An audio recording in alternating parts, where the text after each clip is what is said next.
La strategia è stata quella di avere a Cortina H24 sempre presenti tutte le specialità del Corpo Nazionale che potessero quindi affrontare qualsiasi evento che possa accadere anche in un numero adeguato nel caso Cortina rimanesse isolata. 103 gli uomini dei Vigili del Fuoco specializzati in ricerca sotto le macerie, NBCR, cinofili, Movimento Terra, Soccorso Speleo Alpino Fluviale, che saranno impegnati a Cortina in occasione delle Olimpiadi. Le prime unità sono già partite in vista delle prime gare in programma mercoledì. Abbiamo rinforzato le sedi della provincia di Belluno, i 4 distaccamenti che rimanevano, perché anche quelli con strade di minore importanza rispetto all'Alemagna, la strada statale 51, possono arrivare anche loro a dare rinforzi. Rinforzato poi l'asse viario che da Cortina porta all'aeroporto di Venezia, In cui nelle sedi di aeroportuale di Treviso, di Belluno e Pieve di Cadore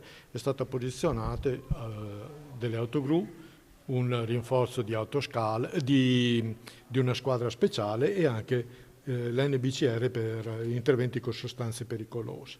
E a Belluno abbiamo l'altro gruppo di Movimento Terra, sempre per se ci sono problematiche sulla viabilità. Un ulteriore dispositivo sarà impiegato in occasione delle cerimonie di apertura e chiusura delle Olimpiadi e Paralimpiadi in programma a Verona.